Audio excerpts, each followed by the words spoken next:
최근 매끄러운 피부에 대한 많은 관심이 생기면서 레이저 제모 시술이 많은 곽광을 받고 있습니다. 그렇다 보니까 부작용도 만만치 않아지고 피해 사례도 증가하고 있다고 하는데요. 오늘 관련 실태와 함께 대처 방법까지 짚어보겠습니다. 도움 말씀 주시기 위해서 한국소비자보호원의 정미영 차장님 함께하셨습니다. 안녕하십니까? 네. 자, 이 레이저 제모 시술 요즘 아주 많은 분들께서 받고 계시는데요. 시술 방법이 어떻게 되는 겁니까? 레이저 제모 시술은 그 레이저 광선의 빛 에너지가 털과 모근의 멜라닌 색소에 흡수되어 열 에너지로 전환이 되면서 모낭을 파괴하는데요. 이러면서 털을 제거하는 그런 원리를 이용한 시술입니다. 네, 사실 저도 이제 매일 방송을 하다 보니까 좀 수염이 거추장스러워서 이 제모 시술을 받아본 적이 있는데 이 받은 부위에 뭐가 좀 빨개지고요. 네. 뭐가 자꾸 나는 그런 좀 부작용을 겪었던 적이 있었거든요. 네네. 여러 가지 부작용이나 문제점도 생길 수가 있겠죠? 그렇죠. 레이저 제모 시술의 효과는 털의 굵기나 밀도, 색, 피부색에 따라서 다르게 나타나는데요. 피부가 희면서 예를 들면 피부가 희면서 털이 검을 경우에 효과가 좋은 것으로 알려져 있습니다. 네. 반면에 피부색이 검을수록 피부 표피의 멜라닌 색소도 함께 에너지를 흡수하기 때문에 부작용이 많이 발생되는데 예. 지금 아까 말씀하신 것처럼 그런 발적이 된다거나 이런 경우는 화상을 입게 된 경우입니다. 네. 그래서 레이저 제모 시술 후에 화상이 발생되는 거가 이제 발적이 되는 경우는 1도 화상에 해당되고요. 네. 그다음에 수포나 물집이 생기는 경우는 2도 화상에 해당되는 경우죠. 네. 그리고 지속적으로 통증이 된다거나 아니면 부종이 발생된다거나 또는 그 피부가 이렇게 과하게 이렇게 까맣게 되면서 피부가 과색소 침착이 되는 경우도 있고 반대로 하얗게 탈색되는 경우 등이 있습니다. 예. 저도 피부가 좀 검은 편이어서 그런 부작용이 있었지 않았나. 다행히 좀 며칠 지나서 가라앉긴 했습니다만 그런 생각도 해보게 됐는데 피해 사례가 어느 정도 접수가 되고 있습니까? 저희 소비자원에 접수된 2007년도 사건을 보면요. 71건이 접수됐고 2008년도에는 99건, 그다음에 2009년 11월 현재 163건에 이르고 있습니다. 네, 상당히 지금 신청 건수가 늘고 있다는 것을 알 수가 있는데요. 네. 네, 자 지금 이제 관련 상담 전화가 막 도착이 돼 있다고 합니다. 이야기 나눠보겠습니다. 안녕하십니까? 네, 안녕하세요. 네, 자 어떤 피해를 입으셨는지 설명을 부탁을 드리겠습니다. 네, 저희 레이저 제모 시술 피해로 제가 전화 드렸는데요. 네. 지난달에 제가 레이저 제모를 받았어요. 양쪽 팔이랑 다리랑 겨드랑이 이렇게 세 군데를 받았는데 처음에 병원에서 제모하기 전에 이렇게 좀 상담을 받잖아요. 그때 의사 선생님께서 제모 받다가 부작용 같은 건 없냐고 물어보니까 간혹 색소가 이렇게 침착이 될 수 있다고 했는데 그런 경우는 거의 없다면서 특별한 부작용이 없으니까 걱정하지 말라고 하는 거예요. 네, 부작용이 거의 없다고 설명을 들으신 거고요. 네네. 네. 다리랑 겨드랑이 제모에는 큰 문제가 다행히 없었는데 팔을 제모하다가 열이 이렇게 너무 샜는데 이렇게 많이 뜨겁더라고요. 시술이 끝나서 보니까 피부가 되게 이렇게 빨갛게 이렇게 오른 거예요. 병원에서 제모가 끝난 직후에 그럴 수도 있다고 해서 일단은 그냥 병원 나왔는데 집에 가는 길에 너무 이렇게 좀 팔이 따갑고 해서 길가에 피부과가 보이기에 아무 데나 들어가서 이렇게 진찰을 받았어요. 근데 2도 화상을 입었다고 하시는 거예요. 치료를 받다가 좀 화상 흉터가 좀 남을 거라고는 하더라고요. 네. 팔꿈치 아래로 이렇게 면적이 좀 많았거든요. 너무 좀 화가 나고 여름에 짧은 옷도 입고 다녀야 되는데 흉터가 남으면 평소에 좀 긴 팔만 입어야 되는 거 아닌가 걱정도 되고 해서. 네. 그 병원 측에서는 어떻게 지금 반응하고 있습니까? 화상 치료받은 병원 진단서를 가지고 오라고 가지고 찾아갔어요. 근데 네. 간호사가 간호사가 의사를 만나게 해주지는 않고 계속 이렇게 좀 진료 중이라고 말만 하는 거예요. 제가 화상 흉터가 남는다고 하던데 내 팔을 어떻게 할 거냐고 따지니까 시술 전에 상담 받을 때 이렇게 색소 침착 같은 부작용이 있었다고 이렇게 미리 고지하지 않았냐고 자기들의 잘못이 전혀 없다고 하는 거예요. 저는 색소 침착 하나밖에 못 들었거든요. 네. 그것도 이게 거의 일어나지 않는 일이라고 했는데 이렇게 제가 화상을 입었잖아요. 이렇게 지나가는 병원 측의 보상은커녕 사과도 못 받을 것 같아서 너무 기분 나쁘고 좀 어떻게 된 법적으로 조치를 취할 수 있는지 궁금해서 연락을 드렸거든요. 네. 자, 이 병원 측에서는 이제 색소 침착 정도만 살짝 부작용을 이야기하고 제대로 설명을 해주지 않은 것 같은데 어떻게 병원 측의 책임을 물을 수가 있을까요? 네, 제모술 같이 미용 성형 목적의 경우에는 그 의학적 필요성이나 긴급성을 요하지가 않거든요. 따라서 네. 상당한 수준의 설명 의무나 어떤 주의 의무가 요구되어집니다. 따라서 이 사건처럼 의사가 시술 전에 충분한 부작용에 대해서 충분한 설명을 해주지 않았거나 또 시술장의 부주의로 인해서 소비자분이 피해를 입은 경우라고 하면 병원 측에 손해배상 책임을 물을 수가 있습니다. 네. 피해 구제 절차는 어떻게 이루어지는 걸까요?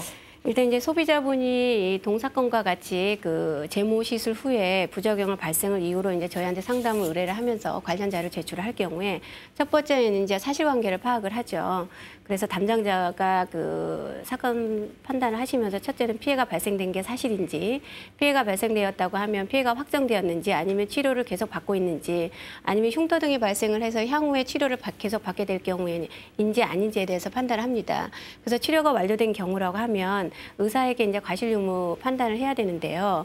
과실 유무 판단을 하기 위해서는 부작용의 발생 원인이 어디에 있는지가 규명이 돼야 되겠죠. 그래서 네. 이제 진료 기록 검토를 통해서 사전에 충분한 설명이 이루어졌고 동의를 받고 난 다음에 시술을 한 경우인지 아닌지를 판단을 하고요. 그리고요.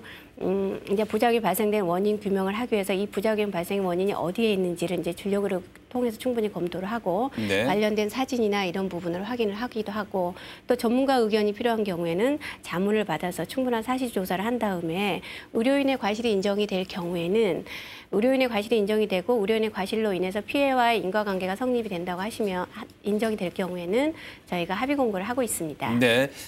답변 중에도 몇 가지 나왔습니다만은 어떤 점들을 준비해야 될지 좀 정리해서 말씀을 해주실까요?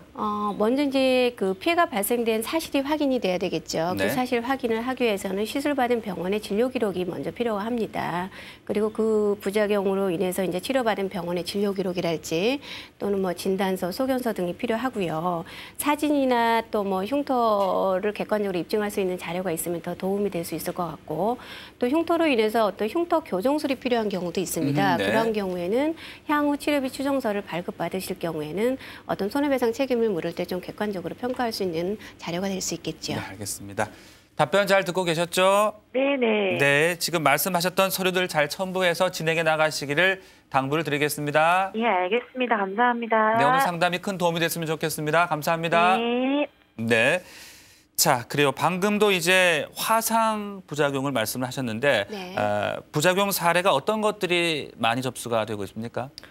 네, 전체 부작용 중에서 화상이 차지하는 비율이 가장 높은데요. 네. 75.9%에 해당됩니다. 상당히 많군요. 네. 그 외에는 어떤 현상들이 있는 거죠? 그 외에도 지속적으로 오는 심한 통증이 62.1%에 해당되고요. 수포와 진물이 생기는 경우가 56.9%에 해당됐습니다. 색소 침착이나 반대로 탈색 같은 피부 변색이 되는 경우가 46.6%에 해당됐고 화끈거림과 발열이 17.2%, 또 염증 반응 후 흉터 발생이 15.5% 등의 어떤 순으로 부작용이 접수되고 있습니다. 네. 피해 유형은 어떤 것들로 나눠볼 수 있겠습니까? 먼저 이제 부작용 발생으로 인한 불만이 가장 많죠. 네. 58.2%에 해당되고요. 그 외에 시술 후 후효과 미흡에 따른 소비자 불만이 23.9%, 진료 계약 후 계약 해지에 따른 진료비 환급 피해가 14.4%에 해당되고, 네. 그리고 이제 개인 사정으로 해서 시술을 받지 못한 경우가 있는데 그런 경우에 미리 선납한 진료비를 뭐 거절해서 그거에 따른 상담이나 시술 비용의 적절성에 대한 어떤 문의 등이 있습니다. 네. 이런 부작용이 나타나는 이유는 어떤 것들을 꼽을 수 있을까요? 시술자가 어떤 소비자의 상태, 예를 들면 털이나 피부 상태에 맞지 않는 레이저 강도를 선택을 해서 시술한 경우에 발생되는 원인이 63.8%로 가장 많았습니다. 또한 뭐 병원 직원인 부적격자의 어떤 미숙한 시술로 인해서 부작용을 겪게 되는 경우도 25.9%를 차지했고요. 네. 또한 환자 측 요인으로는 환자의 어떤 특이성, 피부 특이성이나 체질 때문에 겪는 부작용 발생이 5.2%에 해당되고 사용기기의 오작동 및 고장으로 인한 원인이 1.7%에 해당되고요. 기타 간호사의 부주의로 인한 부작용이 있습니다. 네. 이제 병원에서 어떤 효과만을 강조해서 말씀을 하시고 네. 부작용 이야기를 잘 꺼려하시는 것 같아요. 그렇죠. 부작용 설명이 잘 이루어지고 있다고 볼 수 있을까요? 아니요, 저희가 그 부작용을 입은 소비자 중 무려 94.8%가 부작용에 대해서 충분한 설명을 듣지 못하였다고 주장을 했습니다. 네. 만약에 이런 분들은 만약에 사전에 부작용 발생 가능성에 대해서 충분한 설명을 들었다면 시술 여부를 신중하게 결정을 하였을 거라고 주장하셨거든요. 네. 따라서 이제 부작용에 대해서 이제 사전 고지를 뭐 하게 될 경우는 그만큼 시술을 받는 분이 좀 줄어들겠죠. 네. 그러다 보니까 병원 측에서는 이제 더 많은 환자에게 더 많은 시술을 하기 위해서 부작용을 설명하지 않는다거나 또는 뭐 심한 경우에는 부작용이 아예 없다고 이렇게 하시는 경우도 있죠. 네. 자, 그런가 하면 이제 의사분이 아니시고요. 간호사분들이나 직원분께서 이제 그 기계를 갖고 시술을 하는 경우들도 좀 접수가 되고 있습니까? 그렇죠. 네. 네. 그런 분들이 아까 말씀드린 것처럼 네. 있습니다. 네. 예. 그런 경우에 대한 사례는 어느 정도 나오고 있습니까? 그런 분들에 대한 사례는 네. 아까 말씀하신 것처럼 사전에 뭐 그 우리가 응답자 중 58건 중에서 네. 15건이 그 부분에 해당되었습니다. 네, 알겠습니다. 네. 자, 그렇게 이제 병원이 아닌 곳에서 시술을 한다라든지 또 의사가 아닌 분께서 시술을 하는 것들은 법적으로 문제가 있다고 봐야 되겠죠? 그렇습니다. 네. 네. 그러니까 의사가 아닌 분이 네. 영리 목적으로 의사가 아닌 분이 그 레이저 제모 시술 같은 경우에는 의사에게 허용된 의료 행위에 해당됩니다. 네. 따라서 지정된 병원에서 의사에게 시술을 올바르게 받으셔야 합니다. 네, 알겠습니다. 네. 자, 그렇게 이제 병원이 아닌 곳에서 시술을 했을 경우에는 어떤 처벌을 또 받는 겁니까?